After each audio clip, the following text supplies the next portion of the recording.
ಅವರ ಫ್ಯಾನ್ಸ್ ಪೇಜಲ್ಲಿ ತುಂಬ ಥ್ರೆಟ್ಟಿಂಗ್ ಮಾಡ್ತಾರೆ ಸರ್. ಏನೋ ಬಾಡಿಗೆ ಕಟ್ಟಿಲ್ಲ, ಇವ್ರ ಅಪ್ಪ ಕೊಟ್ಟು ಮಡಗಿದ್ನ ಕೇಳಿ ಸರ್. ಯಾವನಾರು ಇವ್ರ ಅಪ್ಪ ಏನಾರು ಕೊಟ್ಟು ಮಡಗಿದ್ನ ಅಥವಾ ಯಾವನ್ ಕೊಟ್ಟು ಮಡಗಿದ್ದ ಈ ನನ್ನ ಮಗನಿಗೆ ಕೇಳಿ ಫಸ್ಟು.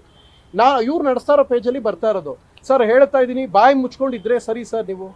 ನೀವು ನಟರಾದ್ಮೇಲೆ ಬಾಯಿ ಮುಚ್ಕೊಂಡಿದ್ರೆ ಸರಿ ಸರ್.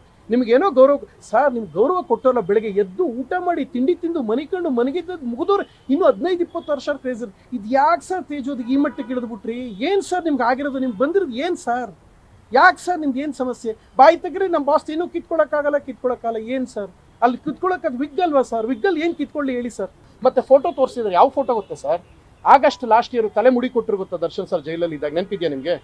ಫೋಟೋ ಲೀಕ್ ಆಗಿತ್ತು ಗೊತ್ತಾ? ಆ ಫೋಟೋ ಮತ್ತು ಅವರು ಇಬ್ಬರು ಹೆಗಲ ಮೇಲೆ ಕಾಕೊಂಡಿದ್ದಾರೆ. ಆ ಫೋಟೋ ಸರ್ ಅವ್ರು ಬಂದು ಹೇಳ್ಬೇಕು ಸರ್. ಯಾರು? ದರ್ಶನ್ ಸರ್ ಬಂದು ಇದು ಹೇಳ್ಬೇಕು. ಅಲ್ಲಿ ತನಕ ಆಮರಣ ಅಂತ ಉಪವಾಸ ನಾವು ಮಾಡ್ತೀವಿ ಸರ್. ನಮ್ಗೆ ಹೆಚ್ಚು ಕಡಿಮೆ ನೀವೇ ಜವಾಬ್ದಾರಿ ಆಗ್ತೀರಿ ಸರ್. ನೀವು ನಿಮ್ಮ ಫ್ಯಾನ್ಸನ್ನು ಬಾಯಿ ಮುಚ್ಚಿಲ್ಲ ಅಂದರೆ ಮಜಾ ತಗೊಳ್ಳೋದಲ್ಲ ಸರ್. ಇಲ್ಲಿ ಬಂದು ಉತ್ತರ ಕೊಡಬೇಕು. ನಾವು ಬೇಜಾರು ಮಾಡ್ಕೊಳ್ಳೋ ಸರ್, ಕೋಪ ಮಾಡ್ಕೊಳ್ಳೋ ಸರ್.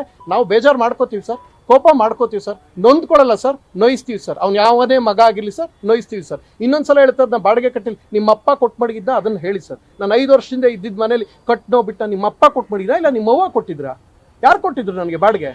ಯಾರೋ ಕೊಟ್ಟಿದ್ರು ನಿಮಗೆ? ನನ್ನ ಮಕ್ಕಳ ಏನು ಅನ್ಕೊಂಡಿದ್ರಿ ನೀವು ಅಂತ?